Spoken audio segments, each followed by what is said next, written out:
Welcome. I'm Kyle Blakely with Mark Waller, and this is the We Have Issues podcast. If you're interested in subscribing, you can find We Have Issues wherever you get your podcast, or as long as that's one of the 19 places where our podcast is found. I mean, Kyle, why wouldn't people be interested in joining our podcast? I mean, think about it. Smart content. At least one of us is incredibly good looking and articulate. We'll let the listeners decide who that is, or viewers decide. I mean, We'll do a Facebook poll to decide that one. What's that? We'll do a Facebook poll to decide that. Oh, I don't want to do that.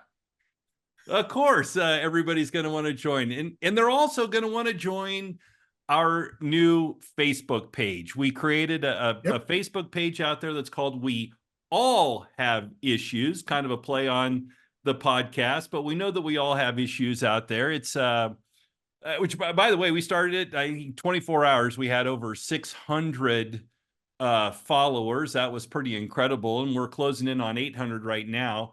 But, we're trying to create that space out there where you can go engage in some articulate, smart conversation. Not everything has to be a repost of a meme or some dumb, goofy thing. We want to engage in some articulate content. We want to have people talking about what their real feelings are. Now, we don't want to censor anybody. We don't want to engage in any of that, but we really do want to promote that smart content.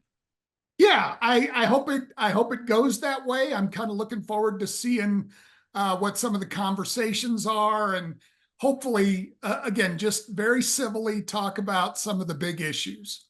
Yeah, and the thing is, we can have controversy, right?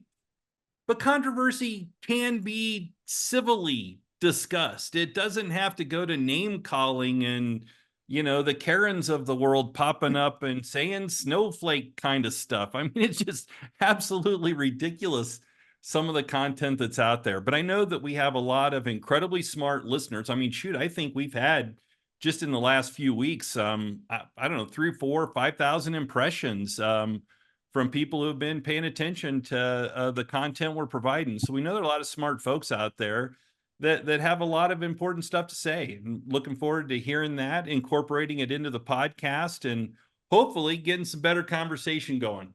Yeah, I agree. So before we get into this week's guest, so this week we're going to be talking to El Paso County Clerk and Recorder Steve Schleiker.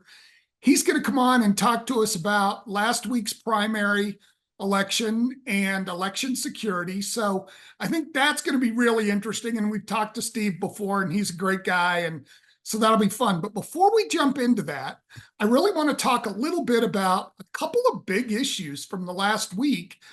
There were big issues that happened last week, Kyle? In the last week, two things that I think are pretty significant. One, obviously, is President Biden's debate performance. I want to talk about that. And then the Supreme Court decision yesterday, giving the president pretty broad immunity from prosecution for acts they commit in the course of their duties or official duties or whatever. And I'm going to let you, when we get to that one, I'm going to let you jump first because you being an attorney, I'm going to rely on your deep knowledge of of the law to help us through that one. But I'd love to start with Biden's debate performance. Yeah, first of all, the key to being a great attorney, it's not knowing what you're talking about. It's just saying it with conviction. So saying it like you know what you're talking about. That's how you actually be effective as an attorney. Which, by the way, not something the president did very well during the debate, right? Yeah, exactly. So go ahead. Well, it's one of those things where I didn't actually, because of some other stuff I had going on, I didn't actually get to watch it that night. Watched it the next day after I'd seen some of the headlines. So I kind of had a little bit of an expectation going into it. And absolutely, I think it was an incredibly questionable performance. And I think as you've seen in the news now, there's people all over the spectrum saying he should absolutely get out of the race right now, to people saying that his campaign team and his closest advisors are like, no, it was simply a hiccup and he's fine and he can keep going. But if, some of the polls that have come out have shown a little bit of a tick up for Trump since the debate. So I think there is some damage there. It's just a matter of whether or not Biden could claw it back, or if he should actually get out of the race and what that would look like. Yeah, I mean, first of all, same for me. I didn't get a chance to watch it live because I had some family obligations to attend to, and like you, I saw some of the headlines, and I kind of thought these got to be kind of hyperbolic, right? Like it really can't be as bad as it's being portrayed in the media. And then I went and watched the debate, and holy mackerel, Yeah. not good. I mean, the guy was having a hard time stringing a couple of sentences together. I mean, it was obvious that there are some, mental capacity issues that come with age, right? I mean, Yeah. that just happens to everybody as we progress. It's something that none of us are going to be able to escape. And, I think you can say at some point, yeah, you're sharp for that age. That doesn't mean you're as sharp as you used to be. You're as sharp as you need to be in order to do the job.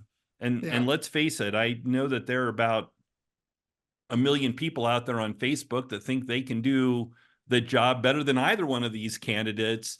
But this is a circumstance where, you got to be mentally sharp and able to do this job. And I think one of the things the president showed in that debate was, man, it just doesn't look like he has the mental acuity and capacity to move forward. And I think that's something that the American people saw. I think I saw a quick flash poll after the debate was over. Only 27% of Americans think that he actually has the mental capacity and acuity to be able to perform the job. I mean, Yeah. that's shocking. That's not just Republicans, right? That's That's frightening. unaffiliated. That's a lot of Democrats saying he just doesn't have the acuity to do the job. And I think that we're starting to see a lot of Democrats starting to come out. I mean, I think at first they were so shocked, they're trying to figure out what to say, what to do, how to spin this into something positive.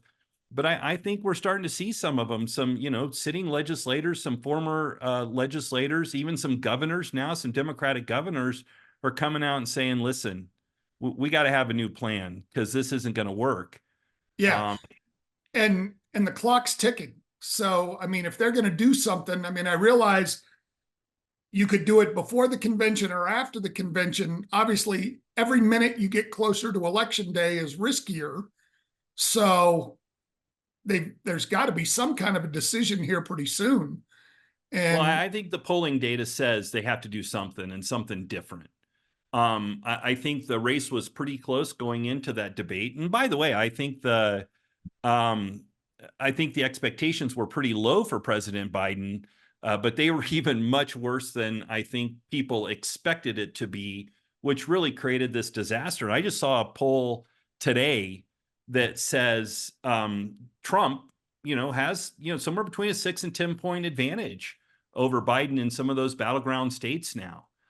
Which is, sounding the alarm for the Democrats to say, hey, maybe we need to look at something else here. And I think they have yet to kind of flesh out, who might be a better alternative moving forward. And by the way, I have a lot of Democrat friends, and they are just beside themselves, nervous about what to do or where to go. A lot of people, I hear some of these conspiracy theorists say, oh, this was part of the plan all the time. The Democrats are going to do this to get rid of him. Like, to what end? yeah, It's not like his his war chest and all of his fundraising translates to a new candidate. They can't do that. They're subject to campaign finance limits. All of his infrastructure's in place. That's his infrastructure. A new candidate's going to have to generate all that from whole cloth. And I think that's something that the Democrats are fearful of. But I think they're even more fearful of the polling that they're seeing right now, which says, this guy just isn't up for the task.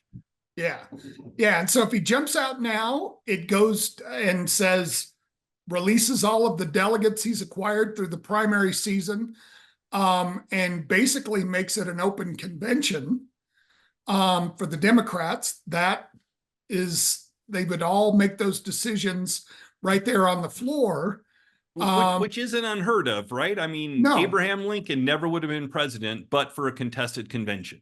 yeah, yeah. Yeah, the So way I see it, there are kind of three scenarios. The one that you just described, contested convention, but he has to say, all of these states have already voted in their primaries and pledged their delegates, and he'd have to say, I'm out. I don't want your support anymore. I want you to send that somewhere else. And he could pick somebody, or he could say, I'm just going to stay out of it. But that's kind of one scenario. I think doing it in this contested convention.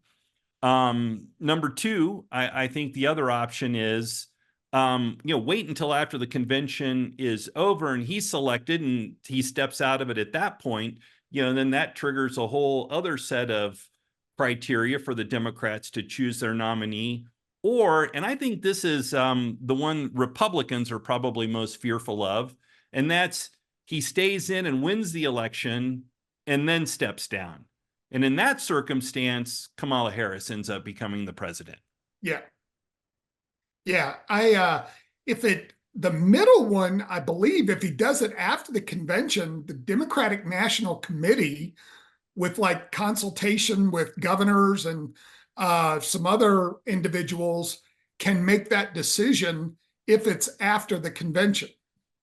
And so it's almost like each way you do it, it's a slightly different process for picking the successor. So I'll be anxious to see what happens with that, because to me, that plays very closely, or is very much tied to, the other issue around the Supreme Court decision yesterday, giving the president broad immunity. And I think what we've seen from Trump and some of his posts and statements and things like that, if he gets elected, he's going to have a field day with having his opponents arrested, imprisoning people. He wants to do a war criminal tribunal with Liz Cheney now. All the things that he might try now that he's been given some of that immunity. So why don't you talk about that decision a little bit? Yeah, first of all, people think this is some sort of exoneration for President Trump, but this isn't a decision that is vested completely in just this one president. This is something that impacts every president moving forward. And the current one. Yeah, absolutely. The current one and every other one moving forward. So, all of these folks that are out there saying, he can do war tribunals. Well, that means that Joe Biden could try to do war tribunals as well, right? Exactly. I just don't think that's what it says. That's what the decision says. And again, I think there's been a lot of hyperbole around what the president can do in certain circumstances. But here's what I think it comes down to. It comes down to, if you're acting within the scope of your job as president, then you have immunity. If you're not acting within the scope of your job as president, you don't have immunity.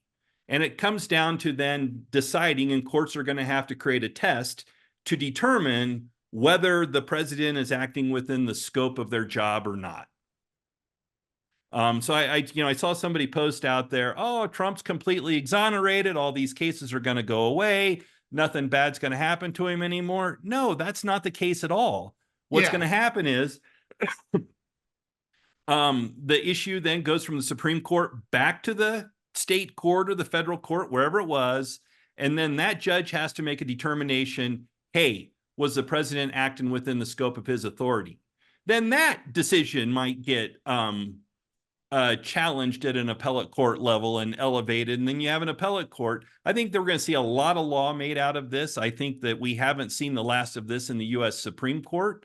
I think they'll be deciding other issues as we move forward. But I think the short answer here is this.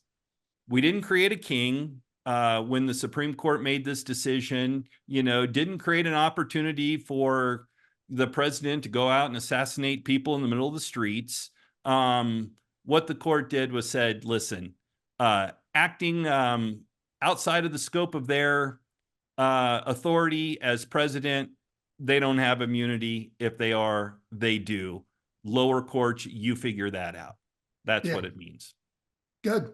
Well, like you said, it'll be interesting to see over the next several months what this looks like with the lower court, their decisions, and then as it makes its way back up to the Supreme Court.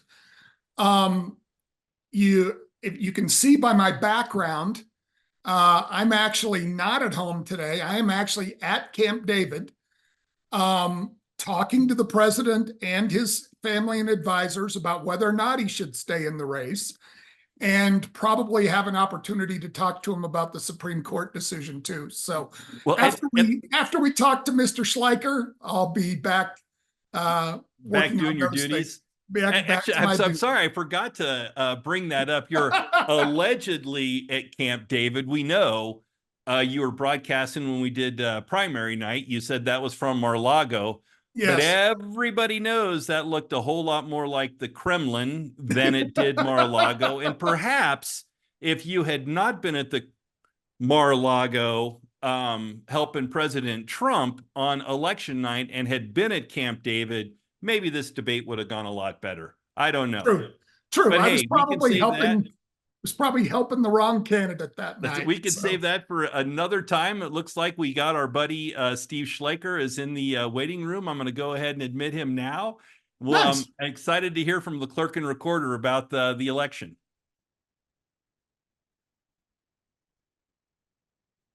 So, well, he's coming up. Look at that. Oh, my God, that picture. That just kills me. He's like 20 years old in that picture. That picture has to be 30 years old. There he is. Oh, my gosh. Oh, hey, you were a good-looking man back in the 80s. Man, that was my senior photo. Nice. Nice. Hey, how can we possibly trust what you have to tell us about a fair and secure election when we're looking at that? Hey, so Kyle, there's no doubt in my mind you guys were sitting here going, look at this. I mean, the guy campaigns with the same picture and he shows up going, who is this guy? So... And I noticed you're actually wearing a jacket. Did you, stop by like Goodwill or something to pick a jacket up? I know you don't have those in your wardrobe. Hey, no, absolutely. So, hey, there's a rental tag on this. We got to pull this off. I get this due back by 2:30. I was going to say, you've completely outdressed this podcast. No, man, I was down there meeting with the mayor, guys. Nice. Yeah.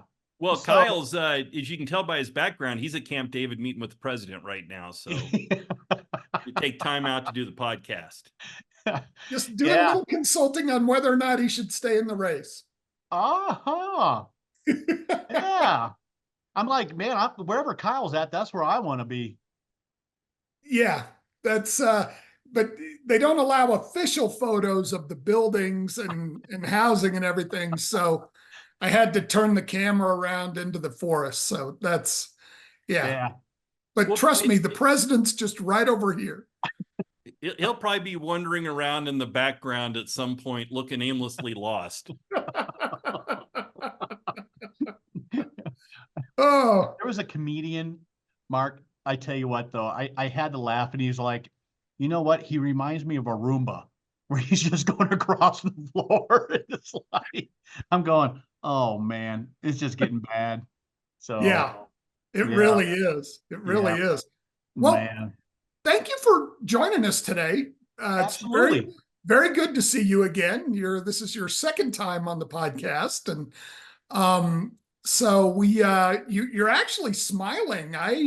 After being just about a week after the primary, you're looking better than I thought you might be.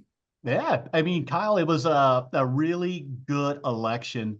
The turnout was less than what I was hoping for, but what my staff shared with me was this is the first time in a very long time that we wrapped the election up in one night. We had everything done. All we needed to do on the 26th came in and we processed 761 in-person ballots, but we had it done in one night. That's great. Yeah, that is an amazing job. Well, good. So why do you think turnout was so low? Mark, I think voters being apathetic. The Democrat side, there wasn't really many contested races. So we saw a low turnout amongst the Democrats because they were just like, hey, we already know who's going to be, moving on to the general ballot. Uh, you know, Many of the unaffiliated did choose, 65% chose the Republican ballot. And I think the reason for that, one of which is because there was contested races, and we, of course, saw that some of those races were pretty controversial. But I think just apathetic. I think people are just like, let's get on to the general.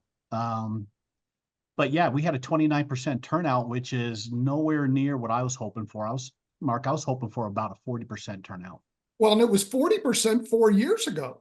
It was. The Yep. 2020 primary was 40%. So I thought for sure we don't have a meaningful primary for CD5 all that often. No. And I Every thought the 20 years. publicity around it and everything would bring out the voters. I'm curious, you were talking about 65% of the unaffiliateds took a Republican ballot. So there were about 86,000 ballots cast in the Republican primary. Yep. Do you know approximately how many of those were unaffiliated and how many were actual Republicans? So I do. In fact, that is one thing I just wanted to share with you guys is I actually launched a brand new elections website. Oh, So it's called EPC VIP. What this website is, it's a GIS website that actually allows you to go in and look at up-to-date voter registration for the whole entire county. So you can sit there in which those numbers change all the time, where people are registering, or removing their party affiliation or changing their party affiliation. However, this was the first time we actually had live updates going to this website, basically for the election. So we actually had 61,343 Republicans cast their ballot, but it was 45,445 unaffiliated that cast a ballot. So about 65% of that number is what jumped in. So you're looking at probably 25,000 unaffiliated. yeah. Yep. Yeah. That's pretty amazing. How does that compare to previous years? I mean, in terms of, we know that overall turnout was down. Yep. But was it down, say, less amongst Republicans or unaffiliated or Democrats in this election? Mark, it was down across the board. There was Republicans that just were like, you know what, I'm not voting. Which is pretty sad because they are just basically feel that their party has left them. They don't agree with many of the things that are occurring either at the state or at the local level. And they just did not feel they wanted to sit there and cast a ballot, which bothers me on that. But like I said, I saw it basically down across the board, even for the vacancy election, because see, we actually held 2 elections on one ballot, which we had the primary, but also remember, we also had to do the Congressional District 4 vacancy, which were precincts that were east of Calhan and also east of Yoder off of 24 and 94. Yeah, I was going to say just a few hundred voters in El Paso County voted in the 4th congressional, just based on the way the lines are drawn. Yeah. So, but we actually had some minor parties that jumped in on that as well, but it was down across the board on all parties. Any issues at all? I know there've been some snafus getting information up to the Secretary of State in years past, or kind of the way they've kind of handled things. Any issues at all in this election that way? Not at all. And by the way, if you could just explain the procedure for how an election is done, just kind of the 30,000-foot view. Absolutely. So, Mark, it is, one of the things is we kick off an election way in advance. Once we sit there, mail out our UACAVA, which is our military overseas ballots, which those ballots go out several weeks earlier than everybody else because of the mail system and things like that for our overseas military members. But the planning and everything that goes into an election is months and months way ahead. We have already been working on the November election about 3 months ago. So, we're just basically, we wrapped up the June 25th, and now we're into the November election. But once ballots drop to all the voters here in El Paso County, and if you want me to sit there and talk about the difference between a primary and a general, because what we just wrapped up was a primary where all of our registered Democrats received the Democrat primary ballot, the Republicans received the Republican primary ballot, the unaffiliated, since we have an open primary, they received both a Democrat and a Republican. However, our minor parties do not get a ballot, so they don't participate in that process. So, with that being said, is ballots are out, and we actually had ballots coming in same day. And, ballot boxes are open, security cameras, the whole 9 yards, everything to meet with that comply with Colorado law and also Secretary of State rules. But yeah, in fact, we start sending statistics out that day where I have a distribution list where folks want to know how many in-person voters voted that day, how many Democrats, Republicans, or unaffiliated voted that day. So during a primary, I do share that information with the media, our parties, and anybody who else is interested in that distribution list, and just seeing how those numbers gradually go up. But Mark, what we have seen is over the last 3 elections since I've been clerk, is we actually get a majority of the votes on the Monday prior to election day and on election day. Like what percentage? We're probably talking about 70%. We had over basically 65,000 ballots cast on election day here. And how do you get those? Like, where do they come? Do they come in the mail? Are they dropped off at the voter boxes? Are they, brought straight to the clerk and recorder's office? How's that done? Yeah, Mark, that's a great question. So 99% of our voters choose the one of the 39 secure ballot drop boxes. 99%? Kyle, 99% of voters are using the ballot drop boxes. Hey, think about it, Kyle. You don't have to put a stamp on it, and there's one close to your house. It allows you to be lazy as a voter again. Oddly enough, this is the only election I've mailed mine back. Every other time, because I was at the post office doing some other stuff. So I just had to mail that too. But normally I do use one of the boxes. I just had no idea it was 99%. Yeah. I always drop mine at the box, at least since Steve's been the clerk and recorder, because I like to moon the cameras just for him when I'm there, knowing how secure I know that he has like a feed on that directly to his I'll phone. have to remember that. Yeah, absolutely. Hey, Kyle, no, don't do that. I'm just kidding, people out there. Hi, Steve. That's right. It's on each cheek. Yes. Yeah, I'm going, nice tattoo. That's right. Well, I'll tell you guys is even our in-person voting, so at our VSPCs, very little. I mean, each day we would probably, have about between 10 to 15 people visit either of our 9 VSPCs, but a majority of our voters are using the ballot drop boxes, which over time has led to different House bills and Senate bills, because one thing is, talking to voters, some are very concerned that we got away from the secrecy sleeves that used to come with your ballot. And that was a Senate bill that was passed, 6 years ago, to try to save the taxpayers some money, because they're looking at the stats going, it's going from Mark's hand, he votes his ballot, to the drop box. There's no need for a secrecy sleeve, because 99% of the voters are just going directly to the drop box. They're not using the mail where it could go through the mail system or anything like that. But what we did this year is basically allowed individuals, we changed our instruction sheet where if they wanted to use a secrecy sleeve, just use the instruction sheet. But one thing was, But there is, I guess as I was thinking about that, the only identifying information on the envelope itself would be my signature. Correct. Yeah. So theoretically, somebody could match my signature up with my ballot before they become separated, but they could have done that with the secrecy sleeve too, right? Correct. Yeah. Absolutely. Well, you have folks that will sit there and take a high power flashlight, Mark, and they'll put it through there going, hey, you can see through the envelope.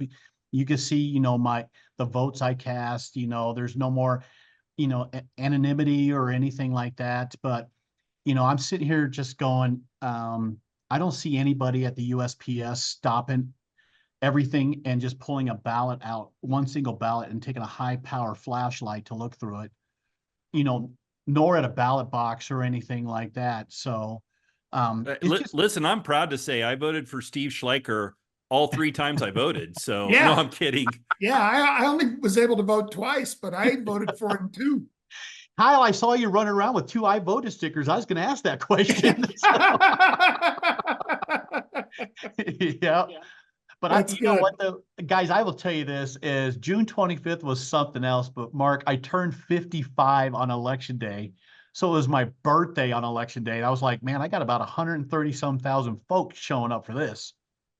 That's Yeah, amazing. Well, that's what we were actually talking about that. And we were kind of wondering, I know you're really, really, really old. And so when they put the candles on your birthday cake, were you able to do a hand count or did you have to count those by machine?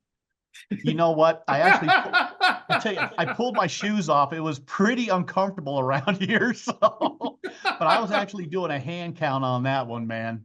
But yeah, And was it accurate? it was absolutely accurate. So, absolutely. so did you celebrate then the next day? Because I can't imagine Oh, celebrating on the day. Kyle, I'll tell you what though. So my daughter and wife actually chartered a boat. We were out at 11 Mile on Sunday. So I took my grandson out there for the first time. We went, did some fishing. He's 2 months old, so now he's got the groove. Oh, Uh, nice. yeah, so we had a good time out there. That's great. Yeah. Well, Mark and I have joked a little bit here about voting multiple times, which kind of brings up the subject of election security. I know it's been a popular topic over the last several years. Yep. Talk a little bit about what what measures you guys have in place from a security standpoint, because from everything I see, Colorado is one of the top states in the country for election security. So talk a little bit about that. Kyle, absolutely. And Colorado is, tops where a number of clerk and recorders throughout the country reach out going, hey, how'd you do this? A number of different things. But one of the things that I shared with the taxpayers here in El Paso County, or the voters, excuse me, is I'm going to sit there and start from the bottom and work my way up.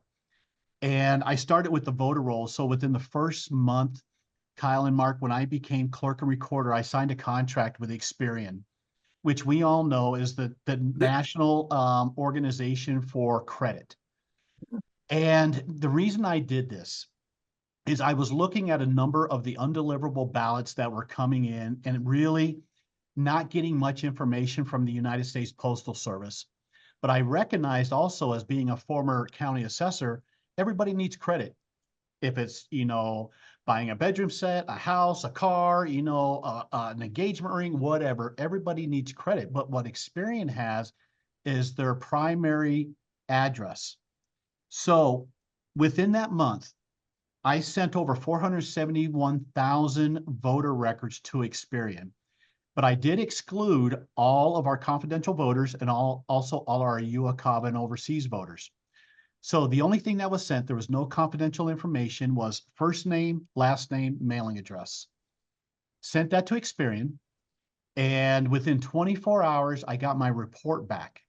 And all they share, again, there's no confidential information. We don't get any credit scores or anything like that, was 50,000, over 50,000 records came back as not being able to be verified. So that's 10% of our total voter database. So what we end up doing, because as clerk, I do not have the authority based on that to remove somebody from the voter rolls or make them inactive. So we reached out to them via email or sent them a postcard if we did not have an email on record in, their voter registration. So within 2 days, we saw a 1,500% increase of voters contacting us, letting us know they no longer live in the county or the state, and please change their voter registration. Or there was a 500% increase in voters reaching out going, oh, I need to update my mailing address.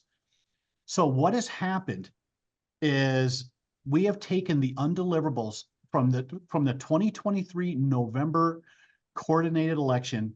We had over 38,000 undeliverable ballots. That's a pretty significant number. So this last election, last Tuesday, we are at less than 9,000 undeliverable ballots.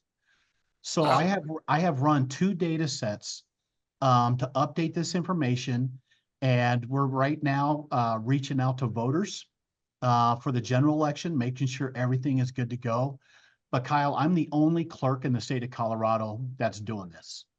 One of the things is the state of Indiana they actually passed a law where all their clerks have to sit there and run this data query against their voter rolls. I think it would be a great idea in the state of Colorado, but I don't feel it should be the responsibility of a clerk and recorder. And the reason I feel that way is because many counties are different, where I actually can afford a database administrator, somebody that's pretty dang good at this stuff. And as you guys know, some of the rural counties don't have that availability.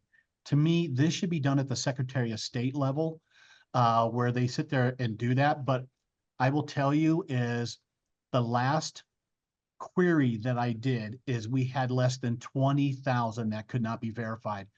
So we are making headway. We still have, some ways to go, but the numbers don't lie. And especially here in El Paso County, is, as Mark knows, what makes us the most unique is, well, there's a lot of things that make El Paso County unique. Steve Schleiker. Yeah, but I will tell you is we got 5 major military installations, and we will have folks here for maybe one general election, then they get restationed someplace else. So, it's a good thing to try to keep up on that. But Yeah. yeah, to me, we are doing some amazing things here with our voter rolls. And Kyle, that's where I started. The next one I did was working on our ballot cameras, our ballot box cameras. When I came into office, I came to the realization that we had some very archaic technology and equipment. And I just said, we need to upgrade this because of misinformation going out there, 2,000 mules, ballot harvesting, all this type of stuff. So again, and we're going to talk about those conspiracy theories here in a minute, but please continue. Yeah, but Mark, I will tell you is we were dealing with a lot of core requests, and it was costing the taxpayers of El Paso County thousands of dollars, because we would have individuals come in the office going, I want all the data or the video footage from these cameras for the last month. And we're talking about terabyte hard drives. We're talking about county attorney's time, talking about my PIO time. So wow. Thousands and thousands of dollars. And I'm like, we could do better. So I actually contracted with a company out of Golden, Colorado. They manufacture up there in Golden, where I no longer need power. These are solar cameras, they're electrical. So I could put a ballot box anywhere now. So what's happening is El Paso County, again, is the only county in the state. We stream live footage for all 39 cameras during the whole entire election. So anybody can go out there and watch this. Or perhaps moon their favorite clerk and recorder. Which, hey, guess what's on my screensaver, Kyle? I will tell you. But I will tell you, ever since we basically installed and went live with these cameras, you want to guess how many core requests we've gotten? Have they gone way down? Zero? Zero. Wow. And so, hey, Steve, I'm curious, what's the name of the company? Sincera. The owner of that company is my brother-in-law.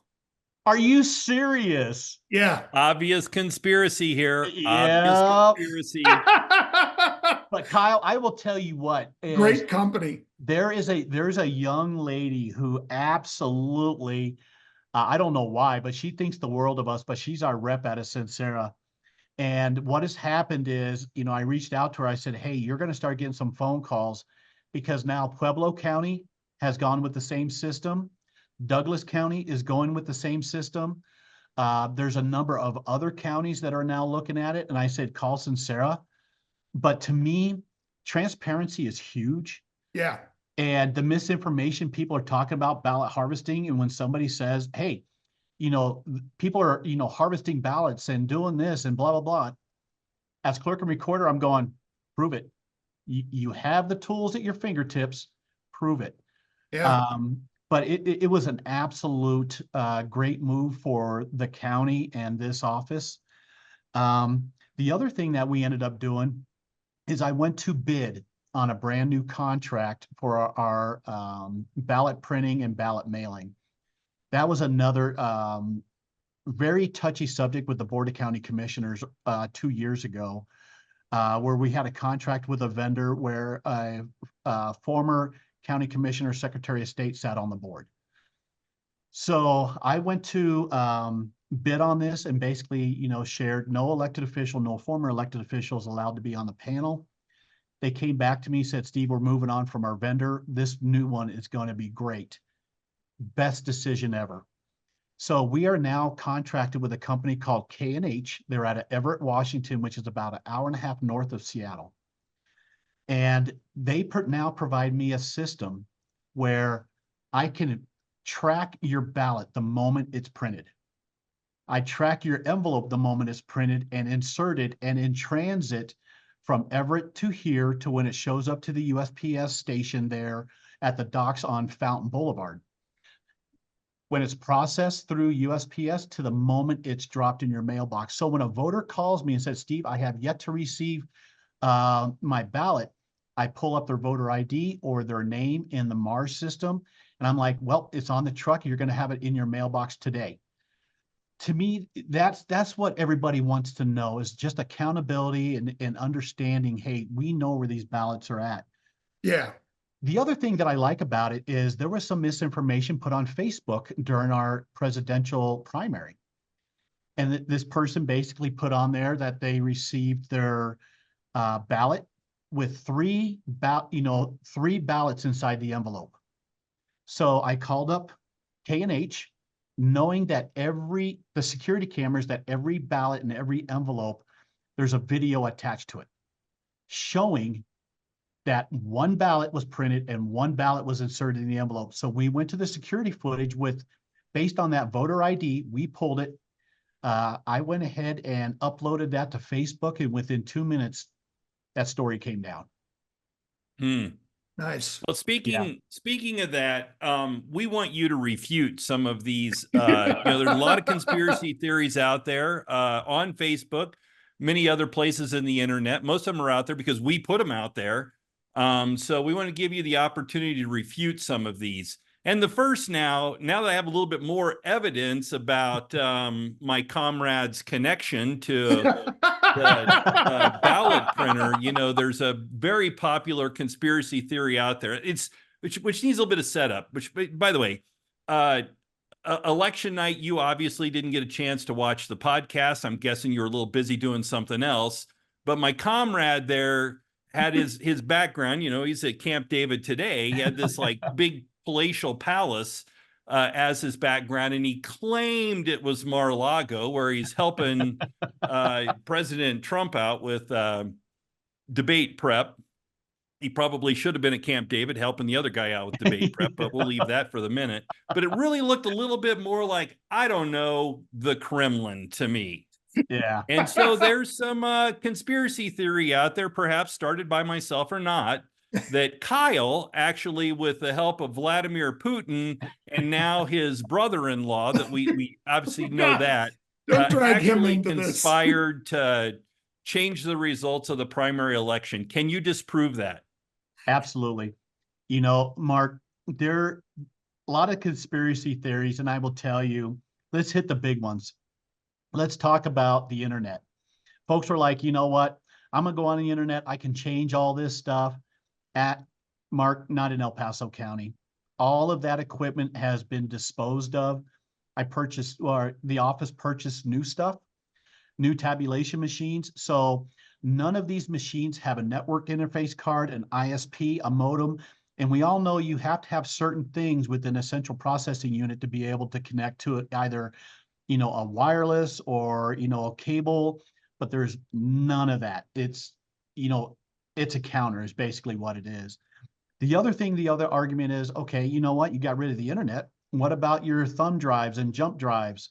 Not here. We put locks on every port where you cannot access them. And then also the central processing unit is locked in a steel cage at every workstation. You cannot access this thing.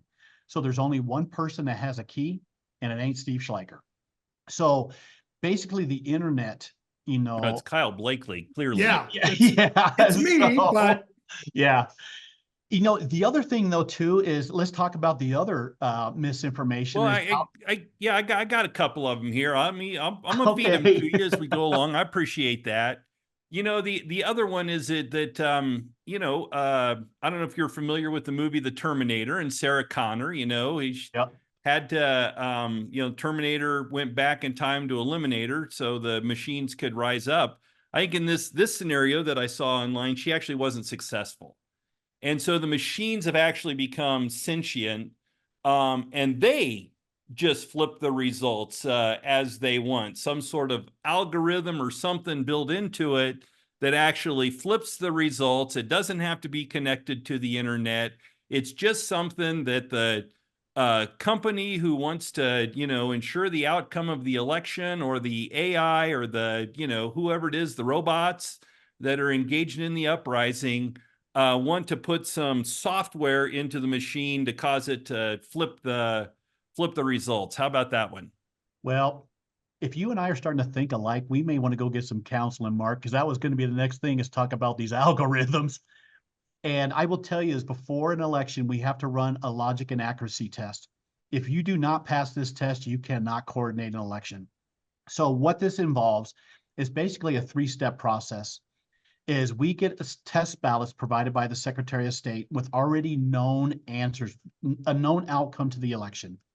So we work those ballots through our tabulators, and we basically should come to the same results as the Secretary of State has.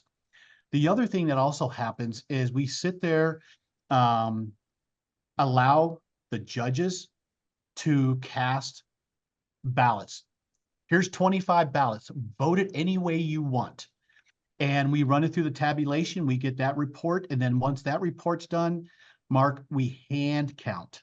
And to be clear, that's prior to the election. That's Correct. just a safety measure ahead of time to ensure accuracy of the machine. Exactly. So, not only are you sitting there looking at the test ballots that are provided, but now we're also looking at another variable, allowing the judges to cast ballots and mark them any way they want. And then once they're done with that, is they then hand count those ballots to ensure they come to the same result. And Mark, I will share with you, is in 2022, there was a number of candidates that requested recounts of their races, and one of them was my race.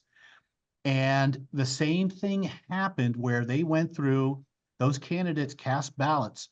And I will tell you, when they got to the hand count, it took them, we're talking 125 ballots, and we're talking 4 races. That's it. 125 ballots.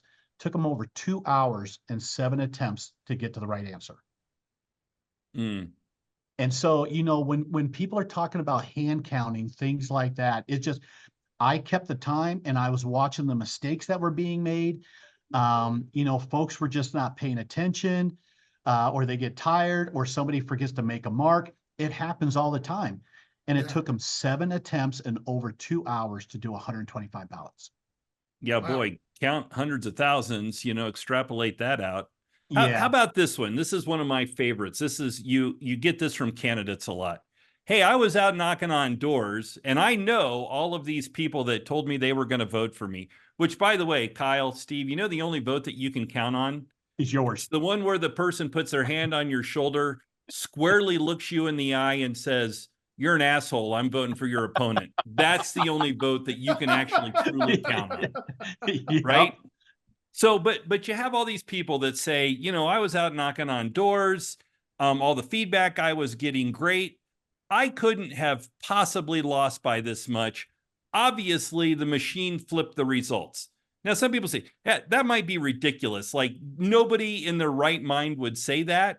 I have literally heard candidates say that. In fact, I remember a circumstance where a candidate, before you were the clerk and recorder, went down to the clerk and recorder's office and actually went through a couple boxes of ballots to prove his point that he was the guy that had the result flipped on him. So can you talk about that one? Mark, that happens all the time. And, I've heard that from candidates and campaigns as well, alike. But I tell you, your comment is 100% correct. Is I don't even count my mom's vote. It's just like, you just never know. But there are voters out there that will tell you one thing and do something completely different. That's their right to do that.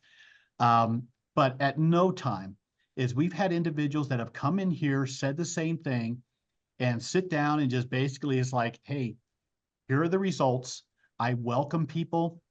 And Mark, I'll tell you is what I'm going to be doing here. We're starting our risk limiting audit next week. And this is where we're pulling all the ballots out. And what's happening is the Secretary of State is randomly selecting several races and different ballots. And we're having to pull these ballots out, and we're going to have to go through and retabulate and go through that process. But I also said we're going to go ahead and pick a particular race as well, and we're going to hand count those. Just to show people that, hey, you know what? The Dominion voting machines are correct. The information out there is incorrect. And I actually stand by it. And when I became clerk and recorder, I said, you know what, guys, if I see things that are just not good, I'm going to call it. And Mark, being very honest with you and Kyle, is the voter rolls. I'm working on El Paso counties, when you get 50,000, but there's things that we continually work on. However, when it comes to actually the process of elections, when it comes to signature verification, when it comes to the tabulation of votes, that stuff is so locked down, and it is so secure. But what bothers me about the misinformation is you're basically telling 800 or more election judges that step up each and every election going, your work is garbage. I don't believe you. And these are our family members and our neighbors that are stepping up and helping us. And what kills me is it's done without any evidence, too. Correct. Yeah, zero. I think Mark would love to come help with the hand count. Just so we have some personal experience that we can talk about on the podcast. I think Mark would love to do that. Listen, I'm an attorney. The only math I know is 33% my share. That's it. When it comes to counting and doing stuff like that, I'm terrible at it.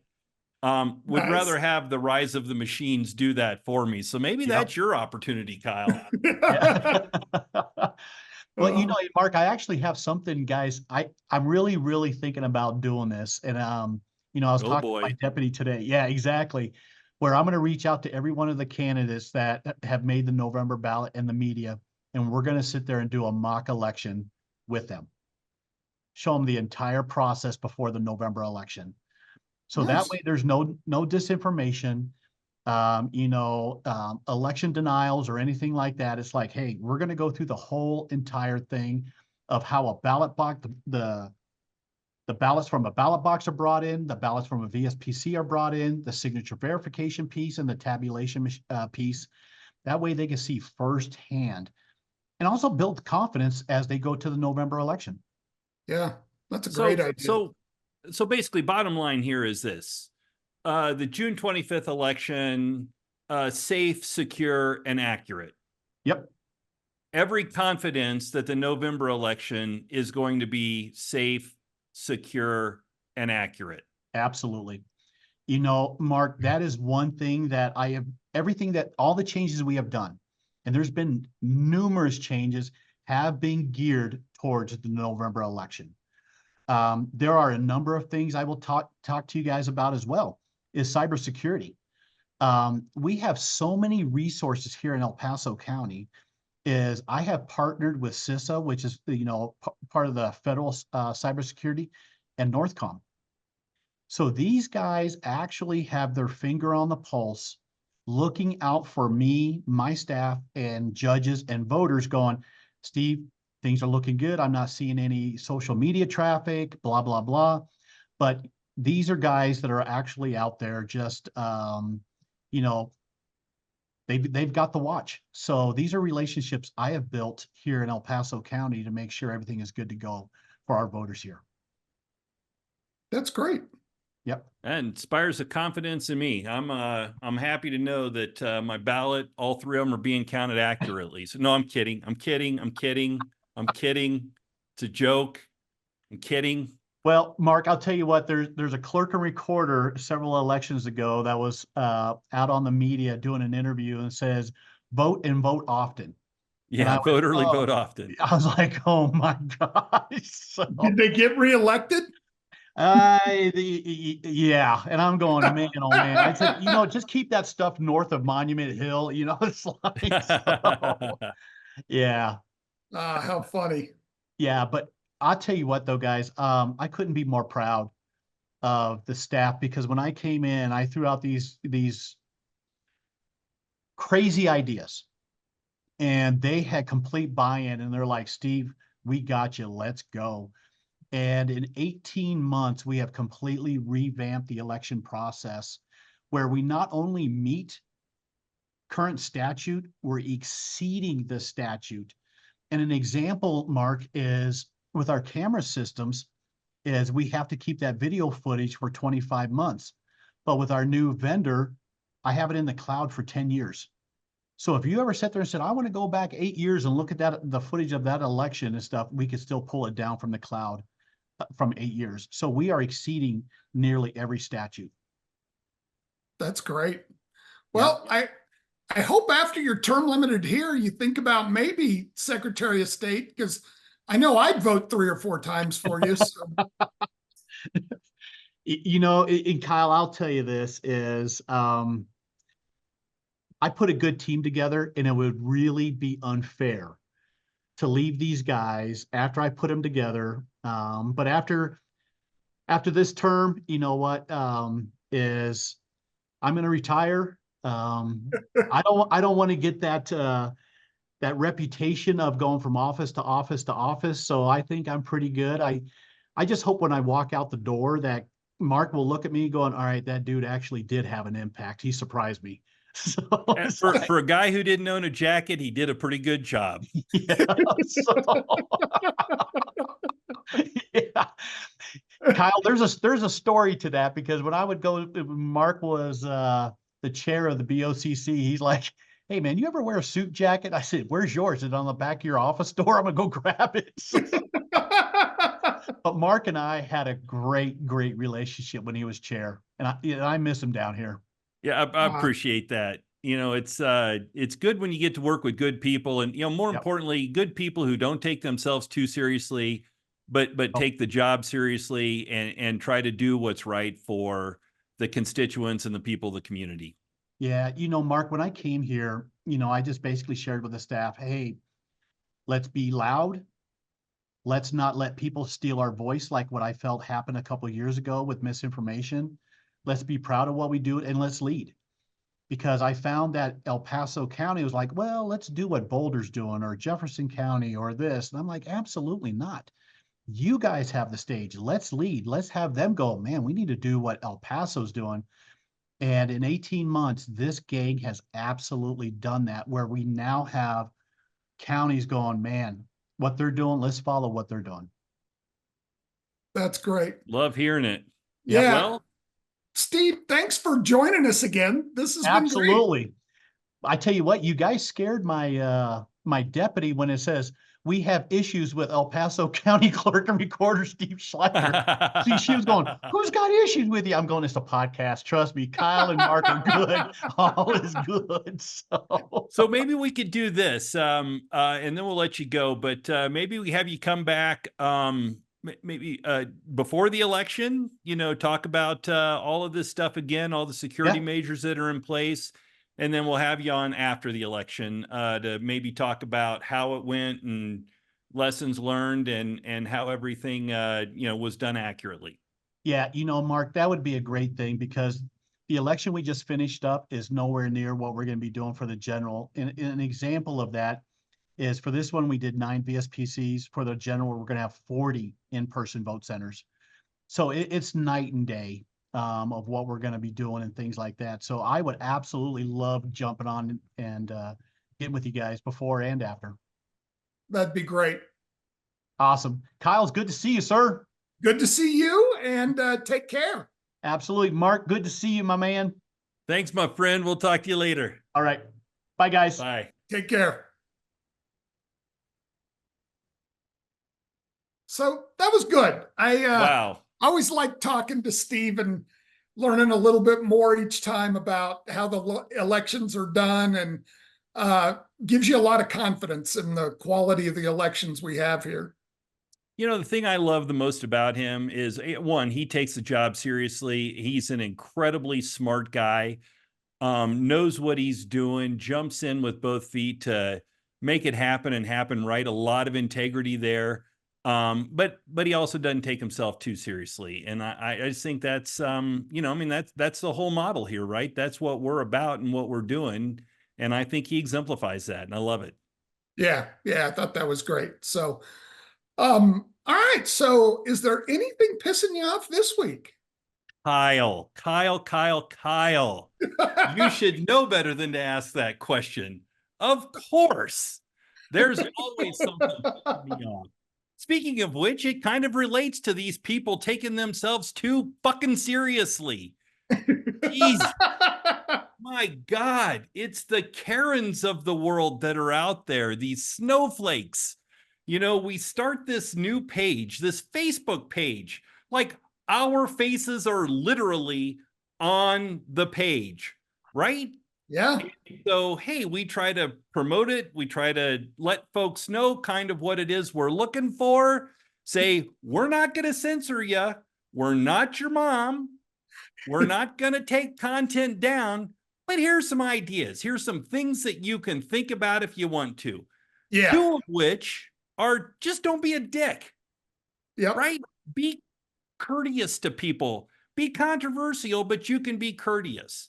Now, we're not saying you have to do that. Again, we're not your mom. Yeah. But we're saying if you want to, that would be better.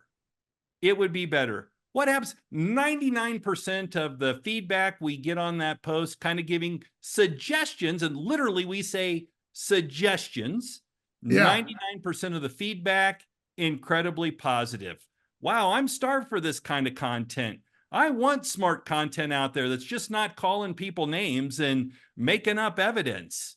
I want people to engage in thoughtful conversation with each other, where we can disagree with the idea, but not be assholes to each other, right?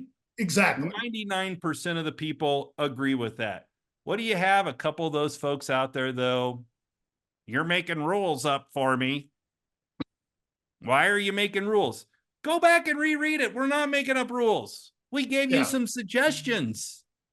Oh, well, you're being a Karen and you're the one being creating these issues for us because I can't say what I want to say. Say whatever the fuck you want. Don't care. You know, if you want to make yourself look like a dumbass, go for it. We really want smart content, but hey, we're not going to tell you you can't be who you are. And if you're truly who you are as a dumbass, prove it to the world by posting dumb shit. Yeah. And hopefully some of the folks on there will help police some of that stuff, or not really police it, but just point it out to folks. Well, I mean, that's the idea. You know, if you're saying just dumb off the wall stuff, guess what? People just aren't going to engage with you. But if you're having thoughtful content that's smart, that's where we want the engagement to come in. The other one is, I can't believe this. It just kills me. Again, it's a page with our faces on it. Like it's our page. I know there are people reaching out to producer Josh. Hey, are Mark and Kyle going to be commenting on stuff that I say on this page? Of course. It's what we do. Yeah. And to that effect, I mean, we're even talking about picking one comment a week from folks on the site, and we'll actually talk about it on here. Yeah, I think that's it. I mean, we want to promote, again, good, smart content. And by the way, lots of it so far. Go check it out. It's the We All Have Issues Facebook page. A lot of great, smart content out there. People putting out uh, thoughtful posts. I should tell, very well thought out, well articulated. That's the kind of stuff we want to see. And if you kind of make it funny along the way, that's good too. So a Yeah. lot of great stuff out there. I'm looking forward to having producer Josh bring us some of those comments, and then we'll decide on the air who wins that week, and then ultimately we'll pick one for the month. And hopefully there are going to be prizes involved at some point. Yeah. I don't want to get too far Probably, ahead of myself here. but probably prizes with our faces on them. I mean, Of I course. think you meant to say, Kyle, coveted prizes with our faces on them. I think that would be the ultimate, would be running into somebody in public that had on one of our t-shirts. A That coveted prize with our face on it. A coveted prize. Then I think that's another step in saying, I think we made it. So we've arrived. Who cares about, actually earning enough money to have this podcast pay for itself? Yeah. But to see somebody wearing a t-shirt, it's done. True. It's over. We can retire at that point. Exactly. Well, thanks. This is another good episode. I really enjoyed it. And we'll be back next week. I don't know that we know the topic yet, but we will be back next week with another guest and talking about some of the other issues. And I'm looking forward to it. Well, get back to solving this crisis, with the president, and see if you can't, maybe help him out along the way and make sure that he's actually saying stuff. Well, have you ever seen Weekend at Bernie's? Yeah, absolutely. Is that you're kind of holding them up that way? Take it easy. All right. See you later, my friend. Bye. Bye-bye.